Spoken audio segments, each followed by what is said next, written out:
Hi, welcome to How to Haze and Living with Coyotes. My name is Ashley DeLaup. I'm the wildlife ecologist working with the town of Superior. And just about every year, around this time, kind of late fall, early winter, we start getting more calls about increased coyote sightings and what people should do. So we're going to talk a little bit about what do you do when you see a coyote, what are the concerns that are realistic and what may be a little bit exaggerated, and how to protect your pets from the coyotes that live in your neighborhood. So thank you for joining me today, and carry on.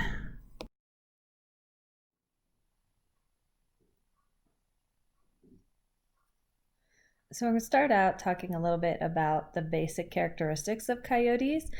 Understanding how a coyote is built is going to understand their behavior. So this is kind of like figuring out the engine, so you know how the car works. So coyotes are actually much smaller than people think.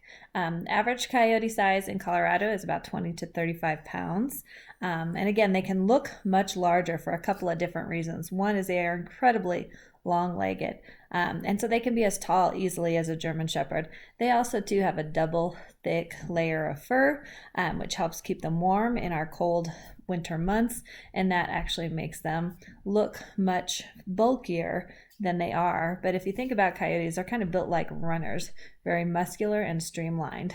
So they have those long legs I just talked about, very tall ears. Their sense of hearing is phenomenal. So really, really good. And they can hear things actually moving underground and through the tall grasses of the prairies, which is their native habitat. They have a black and gray and white mantle across their shoulders. It can be more defined in some coyotes than others, but that is definitely a common characteristic. They have a black tip tail, a snowy white chin, and they have golden brown eyes. Other than that, there can be a lot of variation in how a coyote looks. They can be lighter or darker, kind of evolutionary response to the area where their ancestors developed. So this is just showing some of that variation I was talking about. You can see how the mantles can be very distinct in some animals, like in that bottom corner, and then much less defined on some of the lighter colored animals. They do come in all different shades of gray, red, tan, beige, but they have those same basic features: the long legs, the tall ears, that snowy white chin, and those golden brown eyes. Another thing to realize about coyotes, even though they are in the order Carnivora, they are true omnivores in their eating styles. They eat both plants and animals. There was one study where they analyzed over 1,400 different coyote scats to figure out what they ate. When you look at the dominant food groups, it is mostly small mammals. Some of them white-tailed deer, depending on the location in the country where the scat was found, rabbits, a lot of rodents. The plant matter is more seasonal, as there is less mammals available. Say in the fall and winter time, the plant consumption is going to go up. Also in the spring times, occasionally, if there are fruits and vegetables, things like that available to them. Now, human food was a smaller percentage, anywhere from 2% to 25%, and it really was associated by the location of that animal. If they were in an area where there was more human activity, then there's going to be more human food sources, and we would find more things like trash, domesticated plants and fruits, things people were growing in their yards or in fields or something like that, and about 1.3% of domestic cat. That was a very small percentage. In fact, it was the second least common material found. And in this particular study, with all of those different scats, there was no dog DNA found in any of them. So we know that our pets are not a preferred food, and that's important to understand.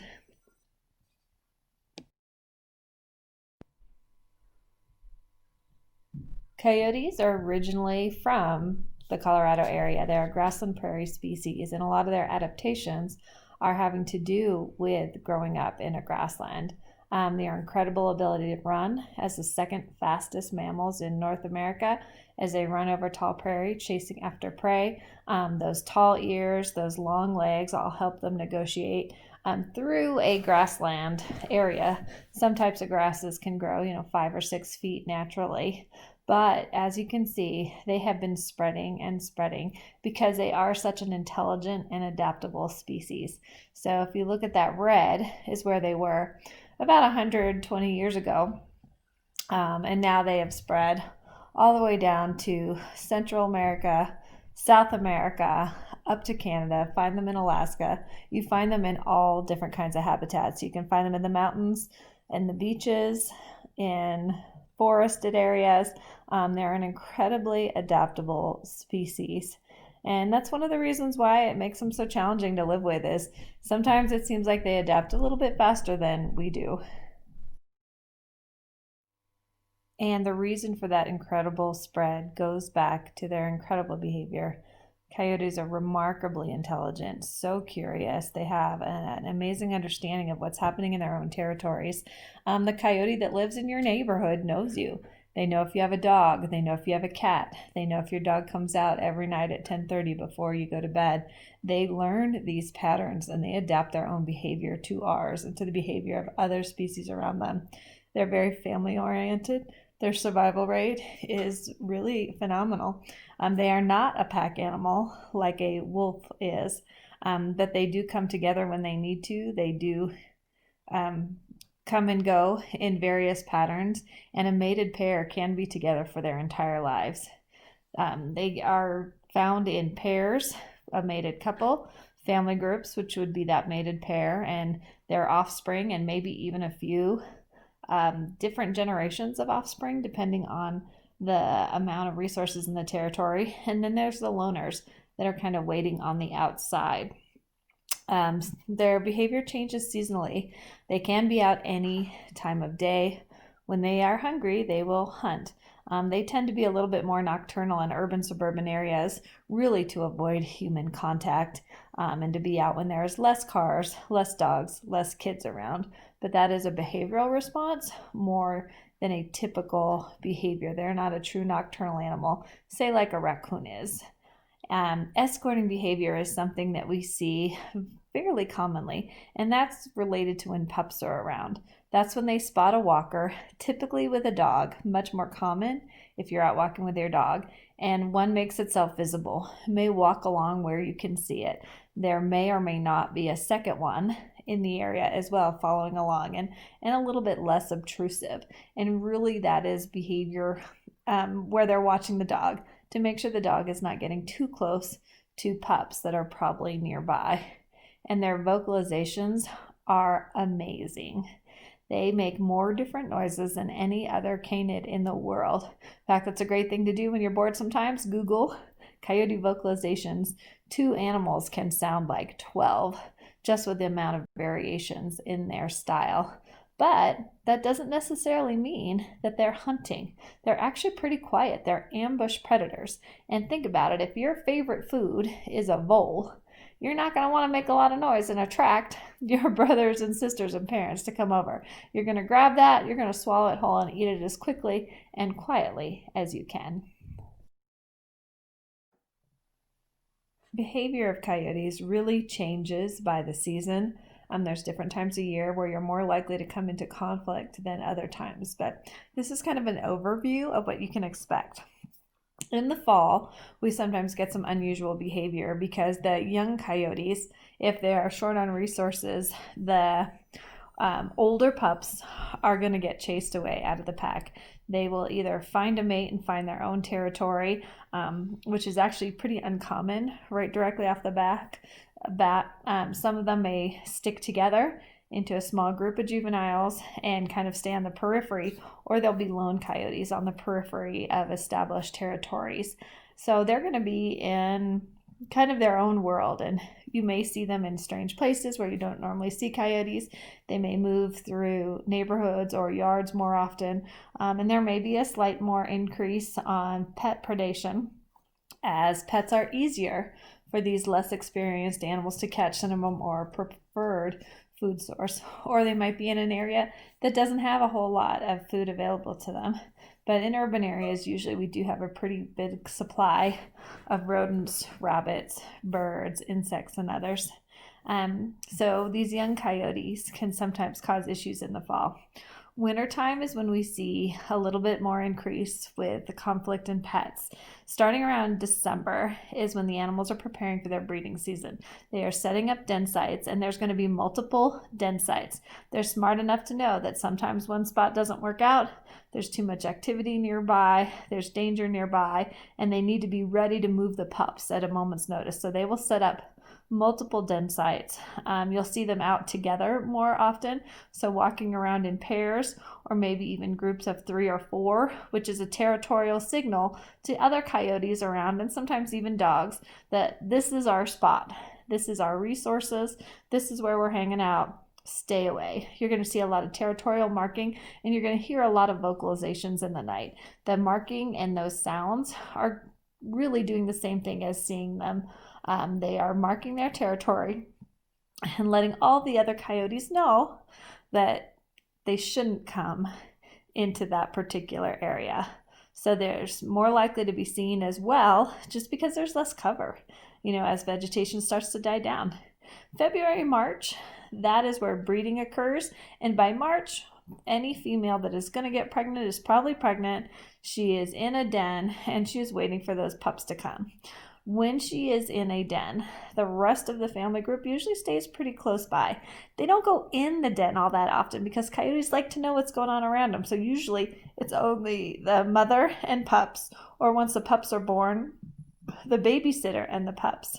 The territories are going to get a little bit smaller as they stay close to protect that breeding female and then to protect those pups in the den. So they can be more territorial and may view larger dogs as threats. When we get to the springtime, there's actually a lot less conflict between pets and coyotes. There's tons of food available, even if it's still cold outside like it is here in Colorado. Really, March and definitely into April is baby season. So there is tons of young rodent pups around, baby birds, snakes are starting to come in and out. There is a lot of food available. Plants are starting to grow. The pups will stay in their dens until about late May, early June. But remember, they can be moved from den to den, so they may not be in the same location that whole winter and spring. But this is where you see an increase in that escorting behavior. Since the pups are so small and vulnerable, that's when they are really watching the dog walkers in their neighborhood and seeing if the activity is a potential threat. And it's more for the awareness of whether they need to move the pups rather than to cause a conflict. But since you see them a little bit more commonly, like you see in that picture, so depending on the dog and the coyote personalities, there can be an increased risk. But there is less potential issue with predation happening in the spring. And in general, coyotes are not trying to start anything. They are not as territorial. They are just watching out to see if they've got their pups in a safe place or not. Now, when we get a little bit later in the summer, that escorting continues. When the pups start coming out, there again is still usually plenty of food available to them.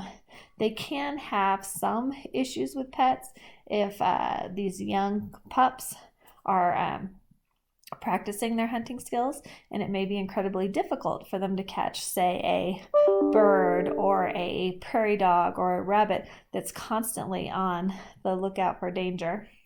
In droughts, you may see more coyote activity near people. We've definitely had some really dry summers lately, and that's going to bring those predators in closer to human activity because we're watering the lawns. So when the prairies dry up, the rabbits, the rodents, the prairie dogs, the birds are going to be in our irrigated landscapes because that's where their food is. So it's kind of a ladder effect of bringing in those predators.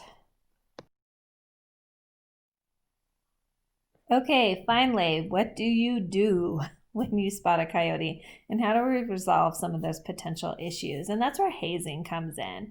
What hazing really is, it's an application of real-world training techniques. These are things that have been well established with wild animals in zoos, in lots of different situations, in movies and TV, even in training our pets, but we are applying these training techniques to a wild population. We do know that coyotes are so incredibly intelligent that they can learn. We see it happening all the time. And we can be smart enough to direct their learning rather than them doing it on their own and figuring out what's best for them. We can guide them in what's best for the community. So the goals of hazing are never, ever to get an animal to leave an area. That's not a realistic expectation. If there are resources in an area, in a neighborhood, in a park, in a golf course, that coyote can use to survive, the coyote is not going to leave that area. Territory is tough to come by, especially territory with enough resources for survival. So that isn't the goal. We don't want to get rid of coyotes. It's not going to happen. But what we can do is increase their natural wariness of people. We can cause them to avoid contact with us. And if they avoid contact with us, and we are taking care of our pets and keeping our pets close to us, we can protect our pets as well. This teaches coyotes what is acceptable behavior within their territory and has been a very successful means of working with the coyotes that we already live with. Now, what to do when you haze? First of all, if you're not a yeller, if you're not someone who's comfortable making a lot of noise, clapping your hands, find some kind of tool. I like a can with pennies in it, something I can stick in my pocket. A whistle is good. If you've got a situation where you need to change a particular coyote's behavior, try and go out there with that purpose and leave your dog at home. Now, you need to be prepared to do it on the fly because you never know when a coyote encounter is going to happen. But coyotes do follow regular patterns just like people do. If you see a coyote out at 6 a.m. on your morning walk, he's probably out in that same area around that same time of day multiple times a week, just like we are. But leave the dog at home and go out with the goal of changing that coyote's behavior. Maybe 6 a.m. is not the right time for that coyote to be out because that's when everybody's out walking their dogs. So think about the overall picture of what you want to do. The time of year for hazing, midsummer to winter is going to be the most effective. Spring can be a little bit harder to haze because they may be more resistant to it if pups are nearby. That is going to change their behavior as well. So keep that in mind. If you see a coyote that really does not want to leave an area, even though you are aggressively hazing it, maybe there's pups. It's time for you to move on. But if you are past that midsummer point where the pups are big enough, and definitely to winter, that's where you can really focus on that coyote. Identify those appropriate locations and times. 7 to 8 o'clock may be a bad time for coyotes to be out and about. That's when kids are going to school and kids get curious. They make poor decisions. They start throwing food to coyotes. They start trying to approach them. These patterns can develop relationships between the animal and the people around, even when you don't know it's happening.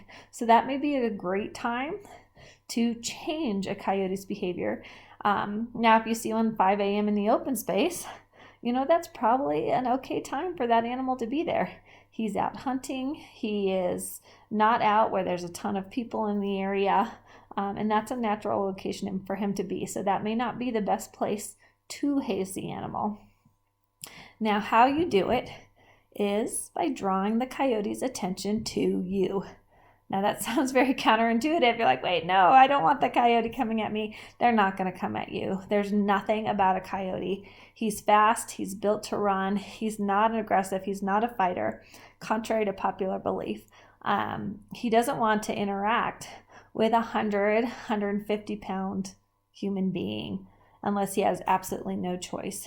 You want to act big, bad, scary, and absolutely unpredictable. So when that coyote sees a person, he is worried. What is that person going to do? Is he a threat to me? That makes the coyote want to avoid you. Now, how that benefits us as a community is the more times something like that happens to a coyote, where all of a sudden a person is yelling, blowing whistles, making noise, clapping their hands, even running towards the coyote, catching it off guard, startling it, making it feel threatened, the more times that happens to it by the more different people, they will start to generalize and say, you know what? People are not too fun to hang out around, and they will change their behavior to avoid us. So to meet those goals, there are things that we can do that both make hazing more effective and less effective. They need to know that all the sounds around them are not just background noise, because they're used to people. These urban suburban coyotes hear people all the time. They hear us yelling to our kids. They hear us yelling out of windows. They hear us talking to our neighbors. It's not a scary thing for them to just hear a person, even hear a person loudly. It may startle them at times, but just being startled really doesn't create that message that humans are a potential threat to coyotes. So rule number 1, if you can, actually make eye contact with that animal. That coyote needs to know that you and your strange, loud, scary, unpredictable behavior is potentially a threat to them at that moment. Things that can weaken the effects of hazing: yelling from upstairs windows, yelling from cars, yelling from too far away. Again, you may startle the animal, but they're not going to make that connection that you are intending the threat to be towards them. You want that coyote to look at you, notice you, make a connection with you, and then understand that you are threatening him. Another thing too is, since they are so used to human activity around them, be prepared to continue to haze if that coyote hesitates. Sometimes a coyote gets startled, or he'll move away a little bit, but then he'll stop and he'll get curious. That intelligence kind of kicks in and he wonders, do I really need to be afraid? What's really going on? They may try to come back and investigate, or they may think, oh, I just got startled, I can keep doing what I'm doing. You need them to know that that's not the case. So you need to continue to focus on that animal until he has decided that he is out of sight. Now, jumping in a bush and hiding is okay. He can avoid contact with you that way because, again, he's still going to be in his territory, just like you're still going to be in yours. They know that you're bigger and more dangerous than they are. Again, 20 to 35 pounds of critter. You can pick them up if you have to. They have that intuitive understanding of their own vulnerability, even if we don't. And remember, they're built to run. If your entire body is built to run, if you feel threatened, that's what you're going to do. So don't corner them. Don't take away their ability to run, but give them some place to run away to.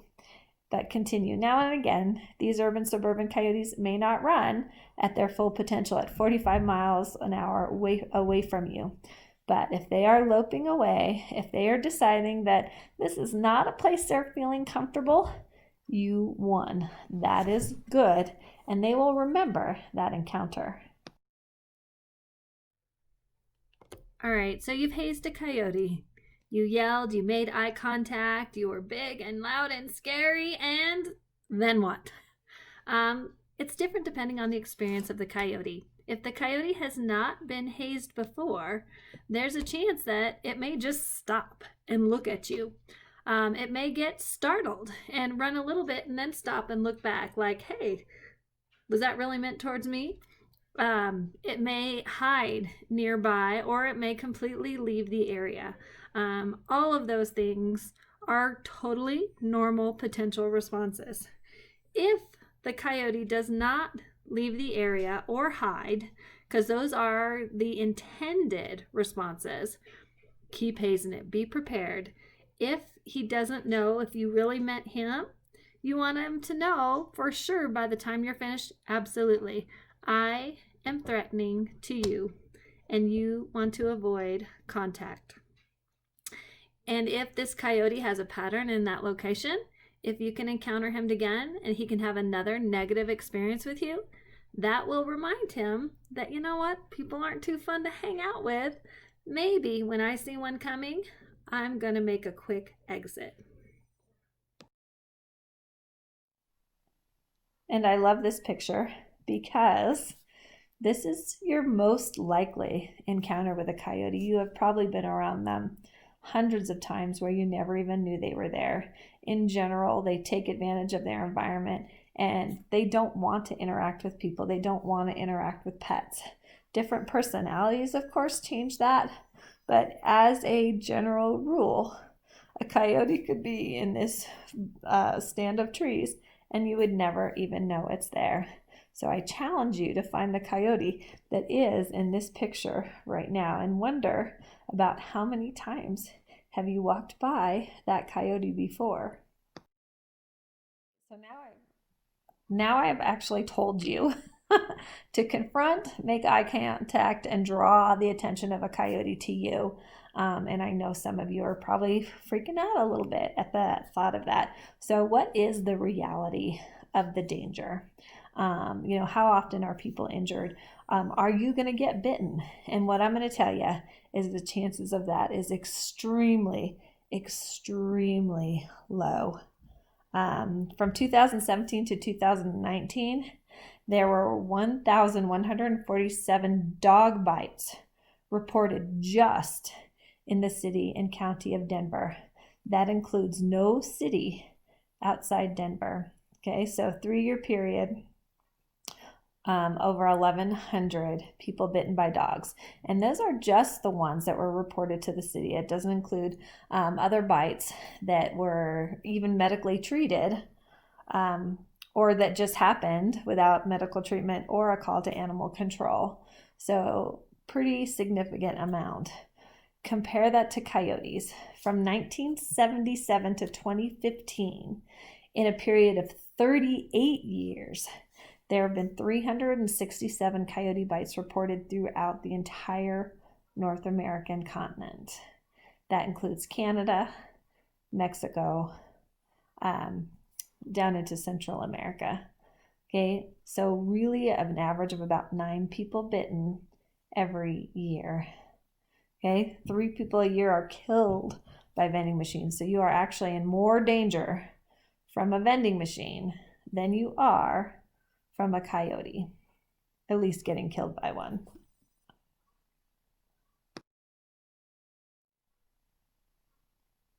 So what about our pets? Now here the situation is a little bit different. Okay, there is absolutely a higher danger to our pets, depending on the pet, than there is from coyote to a pet than there is from coyote to a person. A coyote is really going to respond to a free roaming dog or cat the same way it would any other wild animal.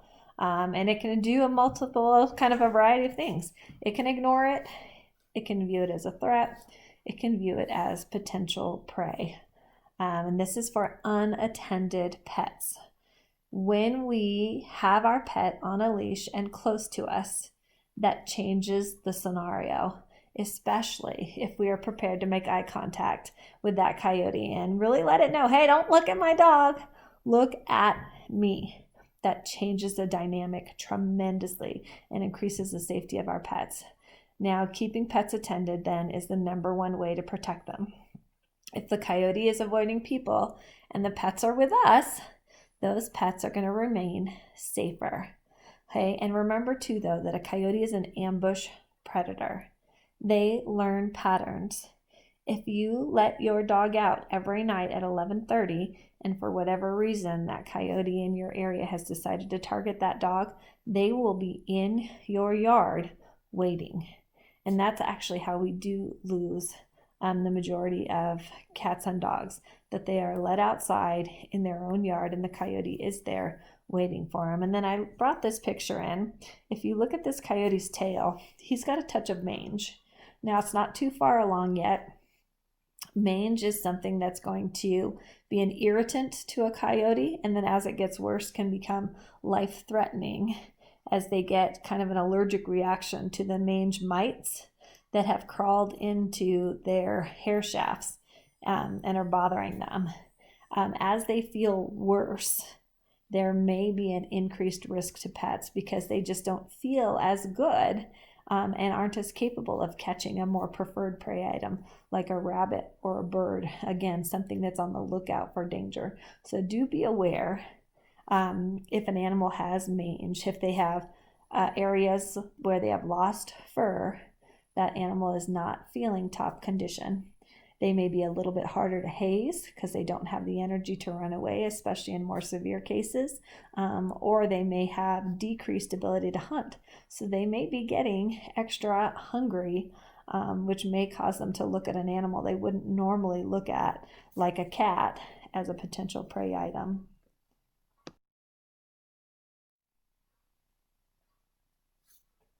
I do think, though, that protecting pets is incredibly important and reduces a ton of the conflict. These are my boys over here. The black lab at the top is Augie. That's our new puppy Milo down there on the bottom.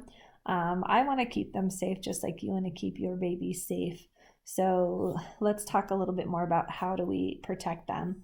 Again, if you are out on a walk, you are more likely to attract the attention of a coyote if you're walking a dog.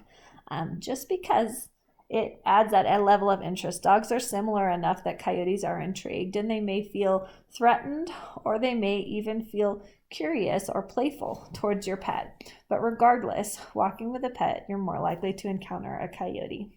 But that's when you draw that attention to you. Hey, don't look at my babies, look at me. I'm big, I'm scary, I'm intimidating.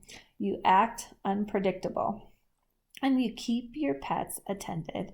Keep them on a leash. Don't let them off in the open space. 2 of the people bitten in the Colorado area happened during breeding season between the hours of 5 and 6 a.m. in an open space where they brought their dogs out to go to the bathroom and play ball. Okay, territorial time for coyotes, territory of the coyotes, and off-leash pets all caused things to kind of get out of control, and people ended up getting bitten. Luckily, none of the bites were very severe, but being aware that that's a possibility and changing your behavior to avoid that can protect your pets. Then at home, think about your patterns. If you can change your pattern a little bit, do it. Now, again, most of us don't. We go to bed about the same time every day. We wake up about the same time every day. We need to do that to keep our lives on schedule for our sleep health. But think about that if you've got a pet, especially a smaller pet. Check your yard if you know that there have been coyotes around, if you've heard coyotes, if you've ever seen a coyote in your neighborhood or in particular in your yard. Check your yard before letting the pets outside. Turn the lights on. Kind of peer around a little bit. Look for places that coyote could be hiding. Remember, ambush predator. If he's going to be there, he'll be there before you let that pet out. And all the way to the point of going outside with these smaller pets. You know, if your pet is less than 25 pounds, even though that's similar in weight to a coyote, coyotes have learned that dogs are not very good fighters. So that could make them a target. But these smaller pets are at more risk, certainly, than a larger pet. Turn on your lights at night before you go outside. And then try to keep your yard a little bit more visible for those nighttime excursions. Try to remove places a coyote can hide. I don't mean take out all of your beautiful landscaping, but if you could trim large bushes off the ground a little bit so it's easy for you to see underneath them, or remove barriers that a coyote could be hiding behind. Just kind of keep that in mind of where a coyote could be and if there's ways that you can minimize those hiding spots. Both of these are so effective, and honestly, most of the times when pets are lost, people weren't even aware that the coyote was around. You're doing your diligence right now, understanding that coyotes are in all of our communities and how we can mitigate any potential issues with them. So, good job. And here's an example of one of those yards where it would be easy for a coyote to be hidden in those bushes and sneak up on your pet. And I do love a crazy yard with lots of vegetation in it myself, so I totally understand the appeal and beauty of this. But just think about maybe spotlights or trimming up some of the larger shrubs so there is less potential hiding places if you have a yard that looks like this and a small pet. And then these are examples of yards that are going to be much less coyote friendly. There's less places for those coyotes to hide. It's easy for your pet to see if there's other animals in the area, easy for you to spot before you let a small pet out. And then I love these things on the top of the fences. These are called the coyote roller. If you have a fence that is 4 feet or higher, even though you don't see it, the coyote will hit the top to get over it. These coyote rollers will roll very easily in one direction or the other, will basically roll back. So any animal that tries to go over the fence with that on top will get kind of rolled back. That goes for if you're trying to keep your cat or your dog inside your yard or a wild animal out. And some of these, if you do it just right, and these professional ones will move so easily, they'll even keep animals as light as pigeons from the top of your fences, because that pigeon lights on and that thing will start to roll. So if you have a severe issue with coyotes attacking pets in your neighborhood, this is a great option for helping keep those animals out and again, keeping your own animals safely in. All right, does hazing really help? You know, it's really hard to get quantifiable data, and I'm a scientist on something like hazing, and I know many of us in the urban wildlife industry have been doing our best to collect as much data as we can in support or against what's going to make this, you know, the best situation for both the people and the wildlife living in our communities. But we do have lots of stories, and that's what I have tremendous amount of experience with. Bible Park in Denver, Colorado had a situation back in around 2008, 2009, where there's a very heavily overgrown native area in the middle of the park, surrounded by playgrounds, playing fields, lots of bluegrass, a playground, and then neighborhoods all the way around. There is a highline canal that goes right through it. So there's kind of a super highway for wildlife to get through the city. So a lot of animals move through Bible Park, and definitely some coyotes had set up residence there. It was a great place for them to live. Some of the juveniles, is my best guess, started though getting very aggressive with the local neighborhood pets. One particular situation where dogs were actually attacked on leashes. Now, again, generally those were the longer leashes, you know, those 10 to 12 foot leashes, so the animal was far away. But even dogs closer on those 6 foot leashes were feeling threatened, and people for sure were feeling threatened by these coyotes. And many pets, or not many, but several pets had been taken out of backyards all in the same area. So those coyotes had learned this behavior that they could take pets out of yards, potentially even take pets right out of the park. This was a problem. The neighbors were scared, and the neighbors were extremely upset. We had already lost some pets in this situation, which is, you know, about the worst way to lose a pet for many people. It's heartbreaking when a member of our family is taken like this. So a lot of emotions involved. So I'm going to tell you what we did. Each of the different park areas in Denver gave me 1 or 2 staff members, and I trained them all in hazing techniques.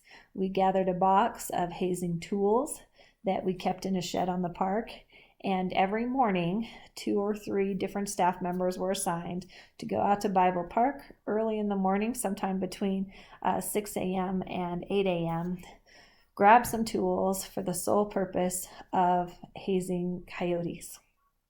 I went out there myself personally almost every day. We wanted to spend about 5 weeks out there. And again, we were out there consistently every morning, 7 days a week.